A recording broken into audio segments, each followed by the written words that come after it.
আসসালামু আলাইকুম প্রিয় কলেজার বন্ধুগণ।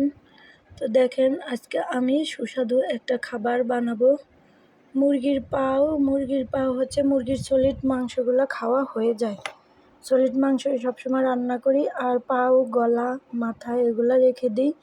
এগুলো হচ্ছে জমাই, অনেকগুলো জমা করি। পরে একবার অনেকগুলো জমা করে দেশের বাড়িতে রান্না করে পাঠিয়ে দিয়েছিলাম। দেশের বাড়িতে অনেক মানুষ আছে, খাওয়া দাওয়া খায়, এগুলো পছন্দ করে। আমিও মুরগির পাও পছন্দ করি, তবে এটা খাওয়া হয় না, 2টা পাও আমি এগুলো ফ্রিজে রেখে দিই। তো আজকে সবগুলো পাও আমি সকালে গরম পানি করে এগুলোকে পরিষ্কার করছি, সুন্দর করে ধুয়ে। তারপরে আমি কেটে নিয়েছি, লবণ, হলুদ, সব পদের মশলা দিয়ে আমি মেখে ফ্রিজে রেখে দিয়েছিলাম। এখন তেল দিয়ে আমি সুন্দর করে ভেজে নিব। তার জন্য উল্টে উল্টে আমি চুলার আঁচ কমিয়ে দিয়ে ভেজে নিচ্ছি। ভেজে নেওয়ার পরে আমি একদম অনেক সময় ধরে ভাজবো। এর সাথে কলিজাও আছে, কলিজা ঠুস ঠুস করে শব্দ করে, এই জন্য একটু দূরে দাঁড়িয়ে ভাজি করা লাগে। কারণ অনেক সময় পাও আছে না, পায়ের রগগুলো আছে, ওগুলোও ঠুস ঠুস করে শব্দ করে, এই গায়ে লাগে। এর জন্য আমি দূরে সরে দাঁড়িয়েছি।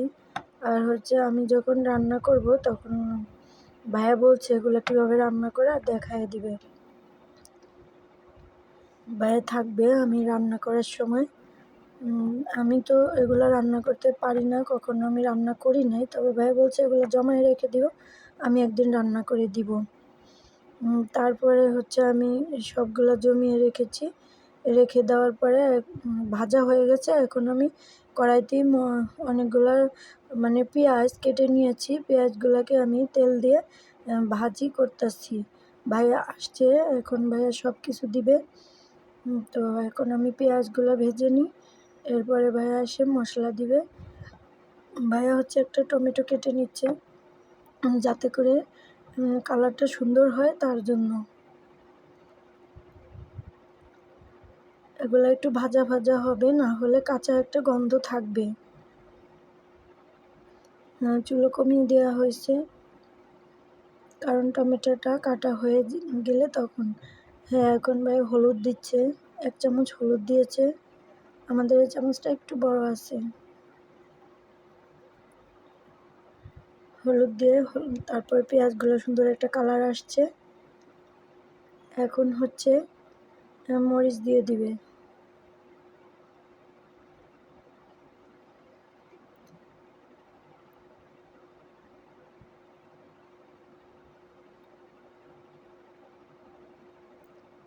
মরিচ দিয়ে দিছে 1 চামচ, মানে গুঁড়ো করা মরিচ। এগুলো আমাদের হাতের গুঁড়ো করা, এগুলো হচ্ছে আমরা দেশ থেকে মরিচ নিয়ে আসছিল, ওগুলো আমরা গুঁড়ো করে নিয়েছি। এ মরিচ অনেক ঝাল হয়।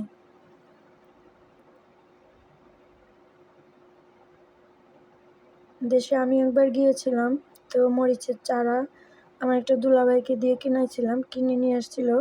তারপরে আমি জমিতে লাগিয়ে দিয়েছিলাম। তারপরে অনেক মরিচ হয়েছিল। আর সাথেই ছিল একটা পুকুর, ওইখান থেকে পানি দিত প্রত্যেক দিন। তারপর মরিচ গাছে অনেক মরিচ ধরছিল। তারপরে কি হচ্ছিল, মরিচ আমাদের বাসায় নিয়ে আসছিল। প্রত্যেক বছরই মরিচ করে। টমেটো দিয়ে দিচ্ছে কালার সুন্দর হওয়ার জন্য। এখন টমেটো, যাতে করে কালারটা খুব সুন্দর হয়।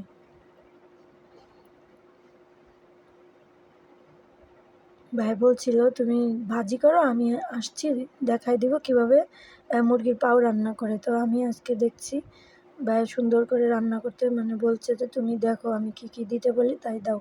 এখন হচ্ছে একটু পানি দিছে মশলাটা কষানোর জন্য, যাতে করে টমেটোটা গলে মিশে যায়, তাতে মশলাটা আর একটু ঘন হবে।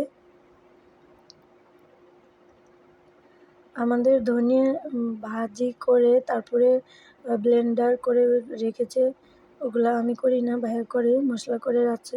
এগুলো যে গুঁড়ো মশলা দিচ্ছে, গরম মশলা গুঁড়ো করা আছে, তারপরে হচ্ছে জিরে গুঁড়ো করা আছে।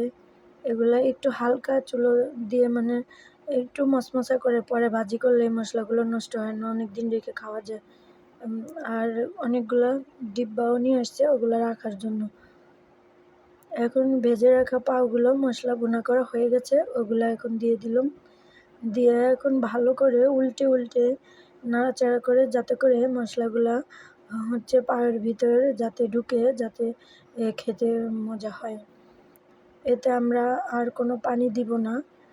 পানি দিলে এটা তো ভাজা হয়ে গেছে, এটা তো বেশি পানি লাগে না, এমনি থেকে অল্প জালেই এগুলো হয়ে যায়।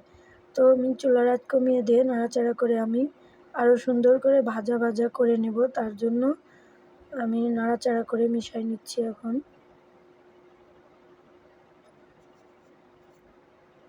এটা হচ্ছে একটা মজাদার খাবার। এটা হচ্ছে আমি নান রুটি বানাবো তা দিয়ে, আর এই গরুর পাও দিয়ে, গরুর পাও না সরি, এটা হচ্ছে মুরগির পাও, এই পাও দিয়ে খাওয়া করব। এর সাথে আমাদের ভাড়াটিয়ারা ওরা কয়েকজন থাকবে, তো সবাই মিলে খেলে একটু মজা লাগবে।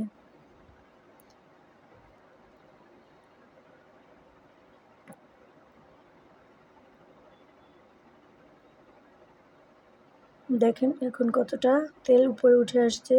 এরকম কিছু সময় ভাজা ভাজা করলে তেল উপরে উঠে আসবে আর মশলাগুলো ভিতরে ঢুকবে, খেতে অনেক স্বাদ হবে। আমি যখন ছোট ছিলাম মুরগির পাও খাইতাম। মুরগির পাওটা খেতে মজা। আল্লাহ হাফেজ।